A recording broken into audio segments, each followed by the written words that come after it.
chat today, by tomorrow that will not be a useful thing to know about. So instead, how we asked those questions was we asked them how many text messages or online messages they exchanged in a day, and asked them to estimate that, and then we asked them the amount of time that they spent on technology for various purposes. So communication, schoolwork, creating content, so that would be these more kind of creative outlets, maybe they're YouTubers, maybe they build videos or animations, entertainment, which would encompass things like Netflix, and then we created a total screen time, and we didn't find associations with any of them. Actually, the only significant association we found at the person level, well, we found two, so we didn't find any within day associations. So there were no associations between more time today with worse mental health today. We did see that youth who in general texted more tended to be less depressed. So over those 2 weeks, the kids who were heavier texters reported having fewer symptoms of depression, which maybe isn't surprising. We know that social support is one of the best things that we can impart to a teenager, so maybe texting is just another indicator of their strong social networks. And then we also found that youth who had more symptoms of inattention and hyperactivity spent more time on computers for school. Which again, is probably not going to change anyone's life, right? If you struggle with focus, it's probably going to take you longer to complete online assignments or get through a reading. So what was the average number of texts that teens that's a good question. And so I will say that it's really hard to self-report on your number of texts. And there's been a few recent studies that shows that we're not great at estimating this. I don't know if off the top of my head, I think it might be 45, 46.8 sticks in my mind as the average, but don't quote me on that. But yeah, it wasn't so many. But I will tell you, in another study we have of college students where we gathered their actual text message data, so it's a more valid measure of how many texts they send in a day. We found that on average, don't ask me how many. So we did 267 college students, and we gathered all the texts that they sent over 2 weeks, and it was almost 500,000 text messages in those 2 weeks. So it's people are very digitally connected. The most relevant for this is those college students text with their parents quite frequently, actually, up to 50 times a day on average. But there's a huge range there too. We had people who were sending hundreds of texts a day to their moms versus none. So I do think that there's a lot of connection happening there, and it's a really interesting area to understand better. Do you think you would have had different findings if you were not only looking at the quantity of time and maybe the platform, but if you had dug down a little bit deeper into kind of what they were looking at, the type of content, the type of things that they were maybe engaging with? That's exactly right. So I think the take home of our paper is not that we should stop worrying about our kids being on technology altogether. I do think that the findings suggest that we shouldn't be worrying so much about the quantity of time they're spending. That this idea of screen time as the exact thing we should be monitoring is maybe a misplaced, that shouldn't be the fear we have. It's not the time, it's the quality of what they're doing online. There are certainly things that teens can get into online that are risky. You mentioned a couple, so cyberbullying is one thing that teens can get into online that is not good for their mental health. We know that empirically. But also, there's lots of other things that you can get into online. So I do think that I think the direction for future research of this is getting more at the quality rather than the quantity of those online interactions, some of which can be very great. So like having a social support network, but some of which might be riskier, and we should understand those better. But it's hard to just paint it with a brush of screens, time on screens is bad. Yeah, and I imagine too, kind of future research or other things, just not to get too bogged down in research lingo or anything like that, but I imagine too, thinking about the links between mental health and usage or kind of social connectedness or isolation. Probably also there's probably kind of a back and forth. So if somebody is depressed or anxious, but they're reaching out for support, that's very different than feeling depressed and anxious and maybe doing something that's more isolating too. So that's probably something else for the parents that are with us today to be kind of thinking about, that even if there's no specific guidelines around set time, but really kind of looking at what is your child doing, how does that connect and what function does it serve in their life? If online connections are a source of important social support, I don't know that we do want to take that away. Lots of parents use cell phone taking away as a punishment. Right. I urge caution around that as just a blanket thing, because there might be some things on there that are actually really beneficial to them that get taken away when that's used in that way as well. Especially if it's a child who that then maybe becomes more isolated because of that and the connections that they have. So that's a really great point, and we will talk more about some of the positive aspects too, because I agree with you that there can be lots of great opportunities. But let's dig a little deeper into some of the challenges that come up. So you kind of said that your research would suggest not setting limits, but is there any place for parents to set limits? And if so, what guidance would you give for parents to think about what healthy limits of technology might look like? And actually, I would not say we shouldn't set limits. I think one of the most important things that parents do is have limits for their kids. And we actually know that one of the most consistent findings in psychological and social science research is that families who have consistent limits that are enforced consistently, that are predictable, that teenagers know what the rules are and they know what will happen if they're broken, that in fact is a great way for kids to avoid unwanted behaviors and to promote positive behaviors. So I do think limits are good, but your kid needs to know what they are ahead of time, and there needs to be a consistent way that they're implemented and not in anger. So we shouldn't be something bad happen and say, okay, you're losing your phone for a month, when that was never an agreement that was pre-decided. There needs to be contracts. I'm not saying you have to write it down, but social contracts between parent and child where they know what will happen if the agreement that has been established is broken. What I would say is I do not encourage limits to be focused on time is the primary thing that we're limiting, because it's appealing to parents because time is a measurable thing. It's easy to say 30 minutes. It's easy to say 30 minutes on screen and period. But that really ignores all of those nuances we were just talking about for what they're doing on those screens. Right. So I do think that having a family media agreement or media contract is a great place to start. And the way to do that, though, is talking to your kid. So I think you need to have an understanding of what they're doing on their screens in order to limit it. So if you don't know that your kid is a part of a really rich community of gamers for a certain games day, then it's actually becoming a really important part of their identity, and they get pride from this and they feel creative. If you don't know that, you might just say, oh, that's part of screen time and you can't do it. And that actually is probably not great for that kid. So I think that the place to start is by talking. There's actually a really useful tool out there that the American Academy of Pediatrics and Common Sense Media have collaborated on. So the American Academy of Pediatrics is a bunch of doctors who got together, and they have guidelines. They actually also have screen time guidelines. I'm more a fan of their media use guidelines that they did with Common Sense Media. And Common Sense Media is a nonprofit that's out there to put good reputable knowledge out there. And they have it's almost like a forum that you can do with your kid to guide the conversation about the facets that your media use agreement can have. And the things that you need to talk about there are how to keep them safe. So like, what are passwords and how not to share them, never share your location. But then also some agreements about time use. So sitting down and looking at their schedule and saying, after school each day you have, who knows, 5 or 6 hours of time that needs to be used up. How much of that time do you spend on homework? Presumably some.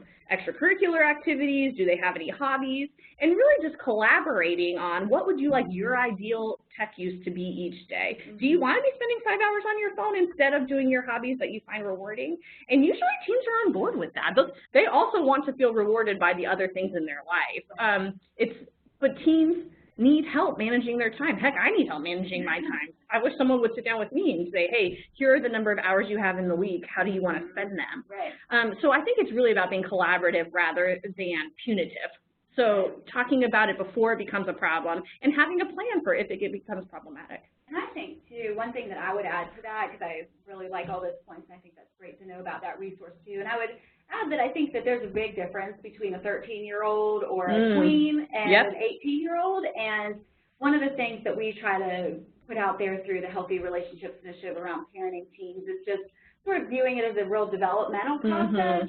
And so what might be appropriate, and you also have to look at maturity, too. Of course, it's not just age as a number, but with a younger child, obviously, really maybe being more controlling and more oversight and more and maybe having their passwords would be appropriate for a 10-year-old. It's probably not appropriate for an 18-year-old. Right, and especially as your teen is getting older, to whether they're going off to college or going to be living on their own and working or just having more independence, really having it be more of a, like you're saying, more of a conversation around, well, you were up, you know, last night and you were on your phone for the last, like, 6 hours and then you didn't get a good night's sleep. How are you feeling this morning? You know, and what does that make you think about it? So really encouraging more critical thinking on their part for making their own decisions versus maybe a 13-year-old where for a parent might need to be a little bit more protective in their own right.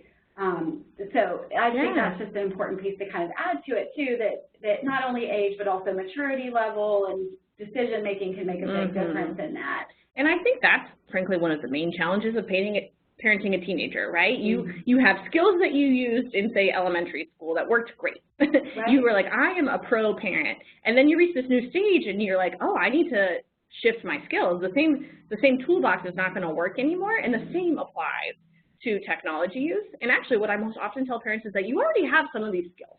You know how to limit your kids' behaviors that you find problematic or good and that you want to encourage. We can actually apply a lot of those same skills to the topic of technology. And I think my main message is that I want to empower parents to say, you actually know your kid better than anybody knows your kid. And in that sense, you shouldn't let your parenting be driven by fear-based messages that you saw on TV, that I've got to snatch this phone because it's going to make my child depressed. You know your kid. If you're noticing a pattern where they're getting into some stuff that you think is influencing them emotionally, that's a place to talk about it. But to use those skills you already have, and it's not like phones are a whole new world in that sense. You actually have all the skills you need to navigate that. And a lot of the same basic sort of relationship skills, like good communication, conflict management for parents, discipline. It's a different maybe platform at which it's a new stressor, but it's the same skills. Yeah, and that's a great point, because I think parents oftentimes do feel really overwhelmed, like how new and changing technology is, and it's like, oh, I can't keep up, and just kind of throw their hands up. But to be able to say, like, no, you're still doing the same basics of parenting that you're doing, that you've been doing since day one. It definitely shifts when your child is getting older. But to not let this be an area of being intimidated through that. So you mentioned the cyberbullying and other sort of negative interactions. So what are some of your thoughts on how parents should talk to their teens about staying safe from cyberbullying, and what are some of the things that if a parent realizes that their child is either engaging in bullying and doing the bullying, or is on the receiving end, so how can parents address that? Well, so I think you already mentioned right there in the way you asked the question, you said, how should they talk to them? They should talk to them. Right. I think is the first answer, that it's really important that your kid feels comfortable coming to you if something goes awry online or on social media. And it's possible. People have negative interactions online just as they have negative interactions in person, and we want to make sure that a parent is a safe place that they can come and tell you about that. So one of the first things I encourage parents to do is have that conversation up front about what are the kind of things that you can come to me about, and I'm not going to be mad, because that's part of it, is kids will hide the interactions they have, because also sometimes it's not a one-way street, right? That like bully victims are often a day or two later perpetrating some of these same things or retaliating. And so youth might hide that from you because they don't want you to be mad that they were mean. But really, if they're having interactions that are making them feel bad about themselves, that are making them feel embarrassed or ashamed, those should be things they can come to you about. And then you as a parent use your toolkit of deciding how to handle it. Is it the kind of thing that you can coach your kid in handling on their own? Some things are, you know, helping them resolve a conflict. Some things are not that. Some things rise to a level where you think, I need to help them do something about this. If it's a kid that you know or that your child knows in real life, which often it is, so the majority of teen social networks are people they know in real life. They're people from their schools. They're not usually strangers out there in the world who they've connected with just online. They're in some way connected through a real network. Maybe a friend of a friend, but there's some in-person social network there too. So that might be a thing of thinking about, should you talk to that person's mom? There are some schools that are comfortable facilitating these types of conversations, especially if it's a widespread thing, like lots of sharing or something going viral.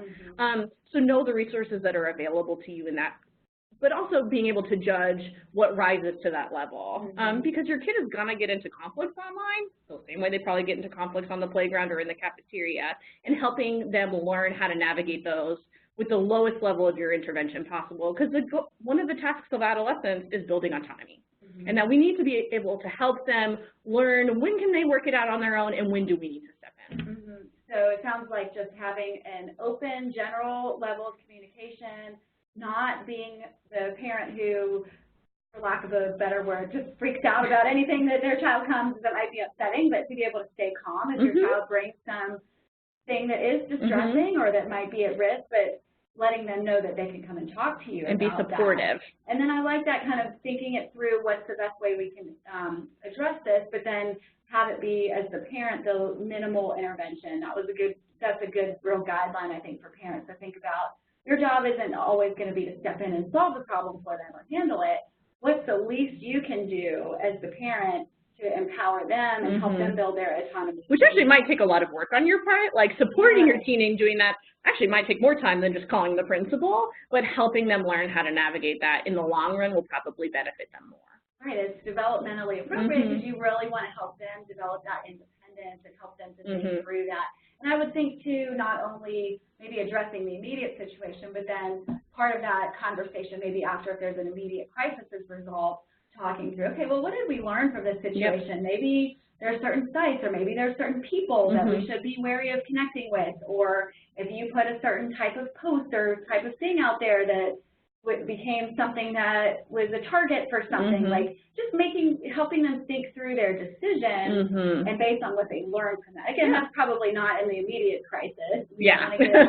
But in a long-term coaching. Kind of think through, okay, well, what did we learn? We went through this situation, and then, you know, definitely if they're really serious violations to parents. You gotta step in. I mean, sometimes, like you mentioned, certain types of things going viral or harassment sorts of things, even reaching out to the school, even sometimes with teens. There are things that need to be, the police need to be reached out about that can happen online. But again, making sure you're right-sizing your reaction to the thing that has happened. Yes, that's a great way to put it. So we did say that a few minutes ago, we did kind of touch on the fact that for parents, you know, you don't have to worry about necessarily staying up to date with everything. But on the other hand, there is really some value for parents to at least feel a level of comfort with technology and know kind of what's going on and what are the latest maybe apps and how do they work.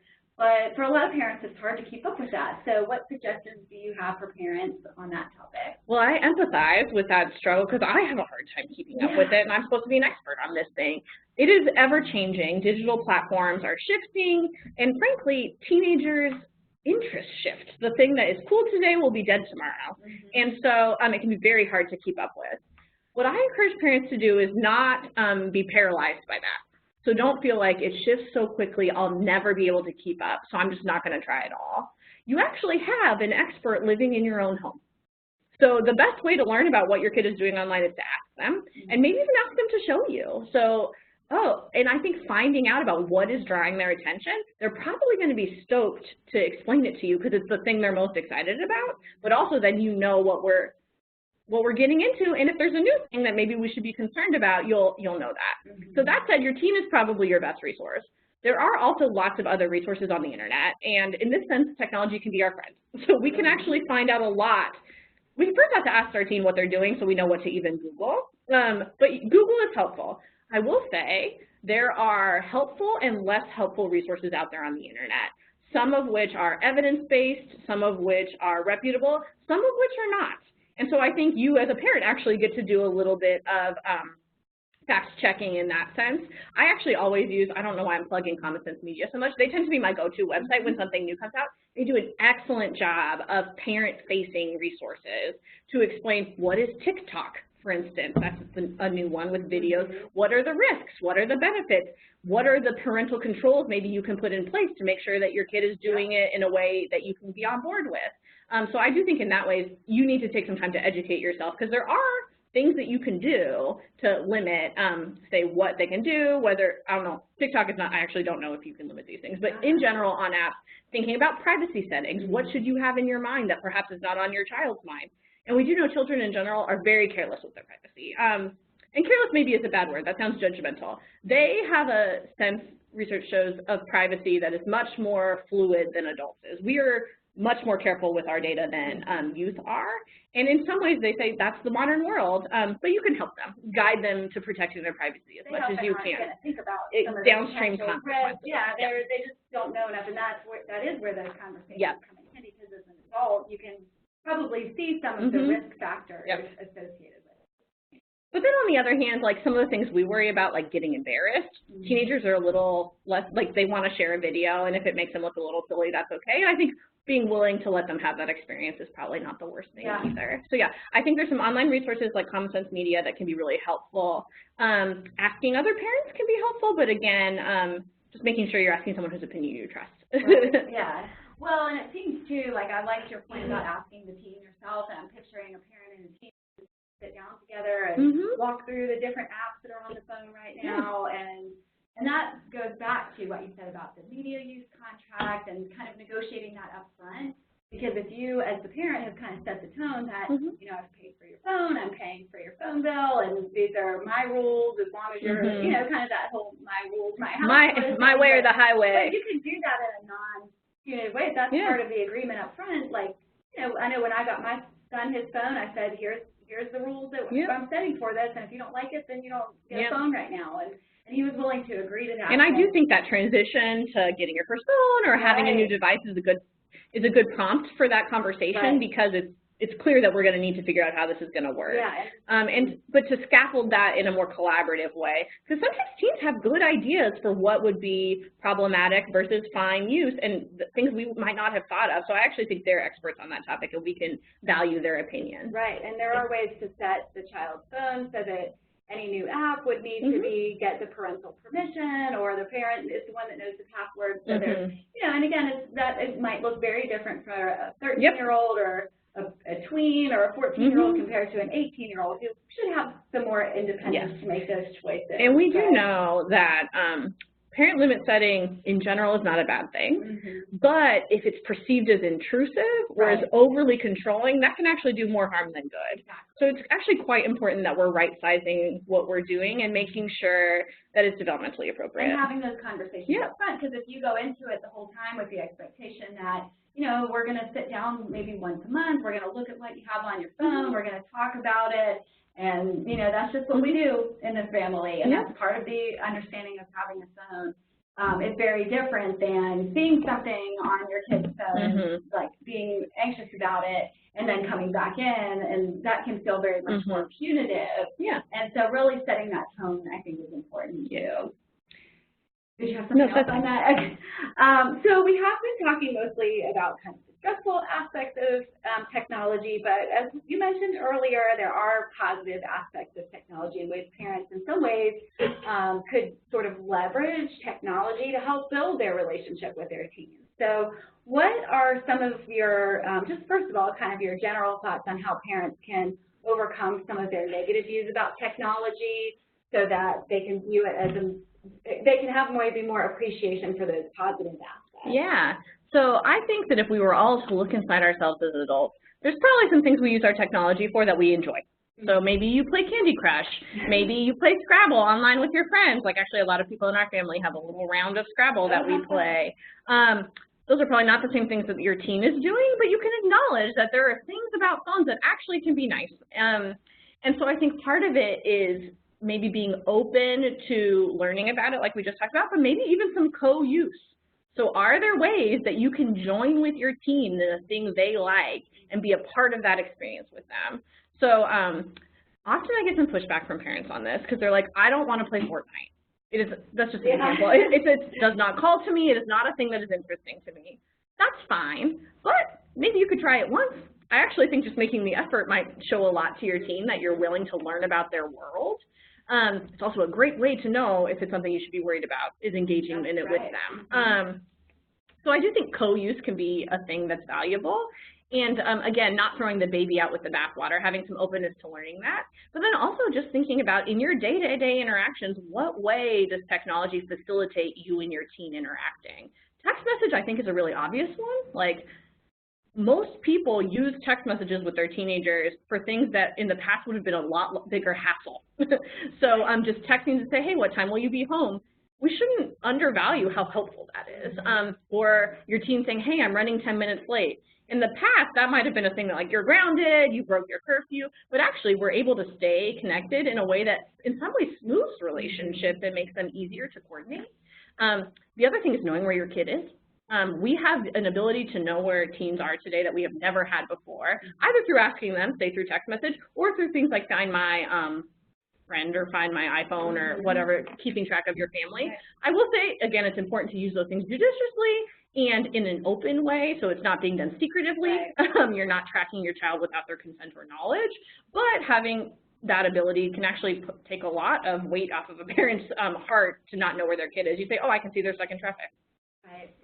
So really, it's important in some ways for parents, especially those who may really find a lot of frustration, especially around some of the conflict and the distraction aspects of it. Just take a step back and take some time to be thankful for some of the things that they have, just to have a more open attitude, because the reality is, especially for teens, like, this is a part of their life. So even for parents, if they don't really like it, there's some level to which, as a parent, you kind of have to just accept Right. I think it's almost impossible for us to turn back the clock on phones. Like, even families who hate smartphones end up, many of them tell me, you know, I felt like I had to get it for them because there's all these other things that we need it for. And so I think acknowledging that this is probably going to be a part of our lives for the future. Maybe there will be new things we get to worry about in a decade or two. But being open to thinking through what are the positives, what are the risks or challenges, and being nuanced about how you handle those one by one. Yeah. And before we move on from this topic, it looks like we have a question. Actually, it's not a question, but we have some comment on some ideas for connecting with technology that I thought I would share for the group. One participant, it sounds like they have experience doing this, recommends having a digital dinner once a week, where you don't necessarily bring technology to the table, but you just talk about everything digital. And their comment was, trust me, they'll talk forever on the topic. Another comment on one of our panelists or presenters is that just texting with your children is an awesome way to increase that interaction, but to not text them during school hours. That's great. I love that idea of a digital dinner, because I actually, family therapists, one of our favorite things is talking about sharing a family meal, and that's a time to connect and encouraging that. And then I think saying, we're still not going to be bringing all our phones to the table, but having that be a space where this is part of your life as a teen, share it with us. I love it. And I think, too, you know, as a parent, sometimes it's so hard to get your kid to open up to you, and you want them to tell you all the things that happen to them during the day. And I know when I ask my kids, who are now 12 and 9, and I'll say, well, what happened today? They don't have much to say, but if I were to say, you know, well, tell me about Minecraft or that time you were playing this other game or whatever it is, they always have a lot to say. In fact, sometimes I can't even really follow it, so I tune out just a little bit. But the fact that they're just opening up and they're talking a lot about it, and you know, that is a part of their world that they get excited about. And so that is a really great idea. And I would add too, I really agree about the texting piece too. I know when I was able to start texting my kids, or my older son in particular, when he had a phone, like, I really love it. I love getting messages from them. I find in many ways, sometimes they're more affectionate over text messages than they are in real life, and just a little bit more interactive sometimes. And actually, in some ways, it's important to remember that for teens today, text messaging is part of their real life. It is truly one of the ways that they see as a tool they have to communicate, and they use it with more facility than adults do for the most part, I would say. And so, it's a way to connect, to be warm, to maybe check in if you need it. We've gotten some reports from teens and even college students who are, so like late teens, let's say, early adults, who are really in the moment using text message as a tool to get support when they need it in a way that, if you think that we did not have in the past, like experiences of bullying or even discrimination at work or at school, being able to reach out to a parent in that moment and getting tips or support around how to handle it is really valuable. Yeah.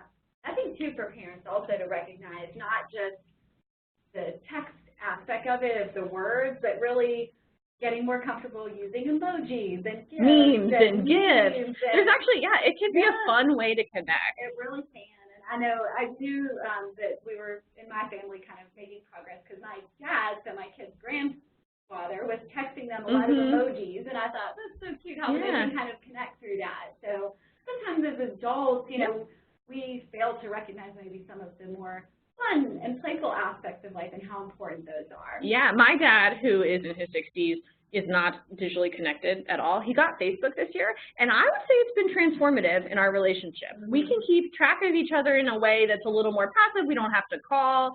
I send him pictures. I sent him a link to this today. We're connected in a way that we wouldn't have been able to be before, and I think that's true for teens today, too. Yeah, so definitely to kind of recognize that.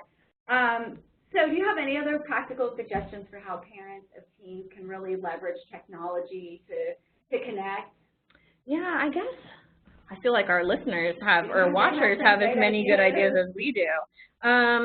Yeah, let's think. I think being open to trying new things, so playing a game, engaging on a social media platform. I have a cousin who I just recently saw. He helped his teenage son stage a very elaborate TikTok video. I think they were in Rome, because he wanted to get a lot of likes. So they did a family video in front of the Coliseum, and I can't imagine a better way to bond with your kid on a vacation than to really engage with them in a thing that they enjoy doing. So being open to being a little bit silly, being open to engaging in that platform, and not only seeing it as a place where risk can happen.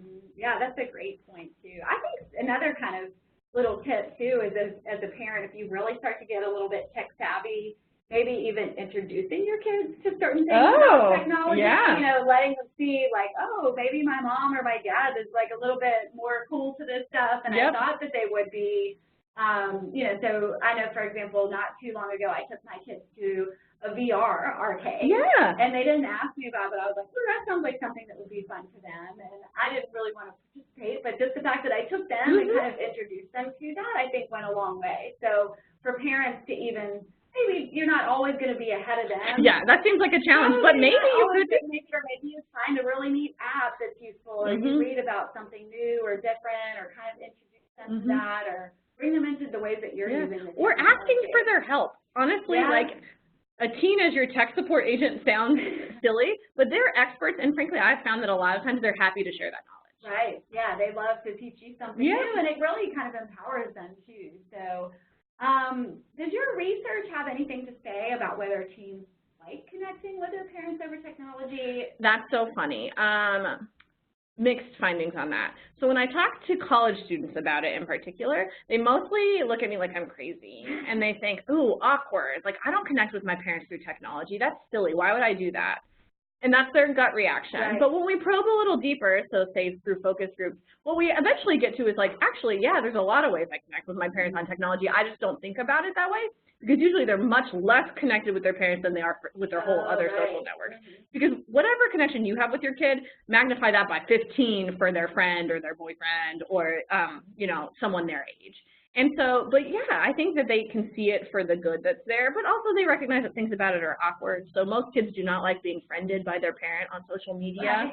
And so I think that's usually their gut reaction is like, ooh, no. But I think that with some probing, there are some things about it that they find valuable. Well, even just the fact that you said that college students, maybe on average, are texting like 50 times. They're texting with their parents, but they don't see that as a lot, or it's like very engaged, because for them it's still way less than they text with their peers. But for a parent, it's a lot, and it means something. Yeah, and they're not using technology in the same way as they are too, but definitely. So it seems like something probably varies by the teen, and again, I think just in general, even if we're not talking about technology, but any ways you can keep a more positive, open, sort of calm relationship with your teen, then that's going to play out in your relationship in a lot of different ways. So a child is going to want to feel more connected probably on technology to a parent that they feel is overall supportive of them. And non-judgmental. And not judging them, and not punitive, and not just looking for things to criticize them about or to get on their case about. That said, there are things occasionally that deserve leveling up. But I think that we should go into it again with an openness,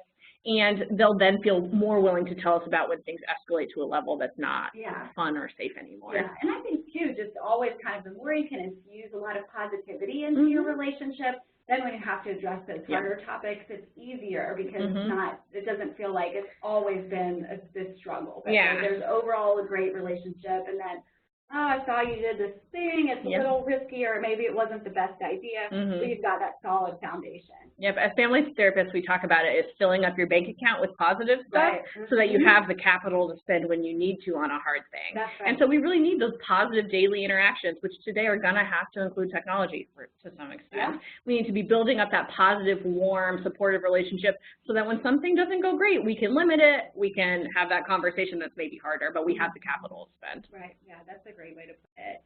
So just in terms of one thing I think that a lot of parents really struggle with too is kind of around helping their children understand some of the bigger picture things that maybe they don't have the insight to understand. So, you know, for example, we as adults, we know that if you post something publicly online that might not reflect the best on your character, we know that that could really hurt you in a lot of ways. It could hurt you in a job application or an application to college or graduate school. Lord forbid you ever run for public office.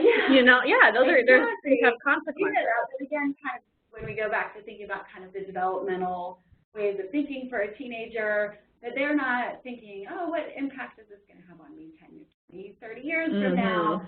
So how can parents have those conversations, especially without feeling like it's too punitive or too, like, I don't know, stick in the preachy, preachy. like me talking at you instead of with you? I think that's a great question, and you're not wrong that those things are not on teenagers' radar. Like, for the most part. I do think that's shifting maybe a little bit as teens become more digital experts in this. They're actually quite savvy on ways that they can use technology. So like disappearing stories are a good example. So like Instagram now has where you can put a story that only lasts for a few seconds and then it goes away. You could still in theory screenshot that, but there are ways that they're learning to share things that are less permanent. So they know some things, but that said, there still can be consequences, and frankly, some teens are going to make mistakes on this stuff.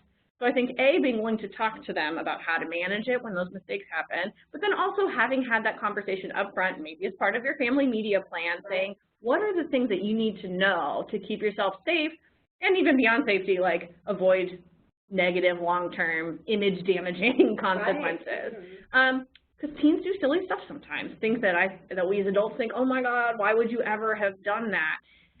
So really, I think that having a think first kind of policy, like anytime you put something out there, make sure you think through, how is this going to impact me? How is it going to be perceived?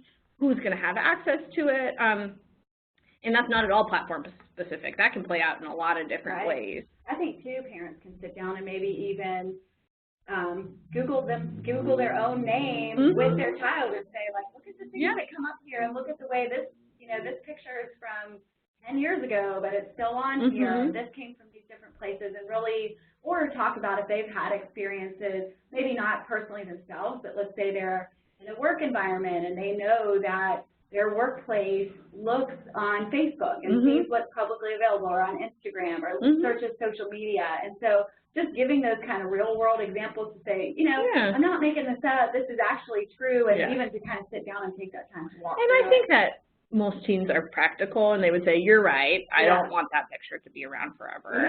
I maybe don't even want that picture to be around for 10 minutes.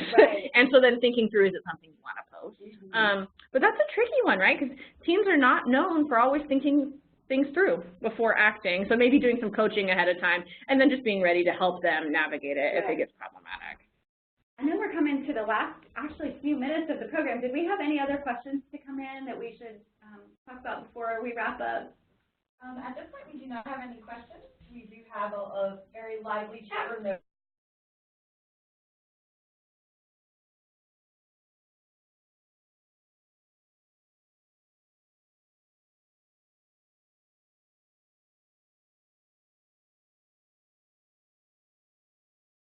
What are your kind of final thoughts or your big takeaway points that you would hope if we had a parent of a teenager sitting right here who was kind of... We do. We know, they're sitting right there, but if they were sitting right here in front of us and they were just struggling with this topic, what are the few things that you would want? So I think my first message is always, like, you have skills already. So parents usually are experts in their kids, and you shouldn't feel that just because this technology is new or unfamiliar to you that you can't parent around it. You absolutely can, and you actually already have a lot of skills.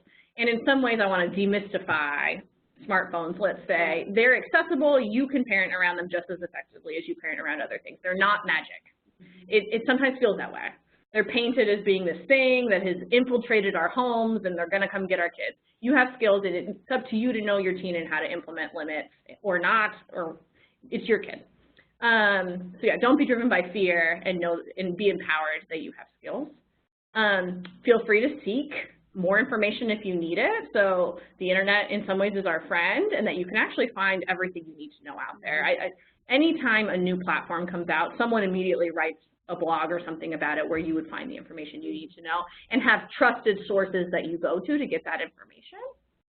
And I actually think my biggest take-home point, which I've probably said 50 times in this, is be willing to talk to your kid about it, that this can be actually an opportunity for connection rather than something that draws away from your relationship. We can reframe technology from being a detractor and something that gets in the way to something that, if we leverage it properly, can actually be a way that we connect with our kid, and we can learn a lot about them and their lives and what they're drawn to in both online and offline spaces. Yeah, that's great. And I'm glad you kind of ended with that, because that was my big picture thought about this too, is that I think coming into this, probably if everybody's really thinking about technology, it's such a stressful area, but hopefully we've given you some things to think about today that really help you feel like actually maybe there are ways you can use technology to strengthen your connection, and it doesn't only have to be this major source of conflict and tension in your relationship. So hopefully you've got some good ideas for how you can do that coming out of our program today. So we do want to just thank you all for being here, and Camilla is going to share the link for the feedback form and the chat room so that you'll be able to please share that with us. We do have our next program is coming up on September 20th, and the topic is maintaining strong relationships while someone is facing cancer. So we hope you'll connect with us through some other Healthy Relationships Initiative relationship boosters. Mikey, thank you so much again. This is such a great topic, and it was great to learn from you today. So thanks so much, and we hope that you'll take what you learned today and help you to build happier, healthier, safer relationships. Thank you.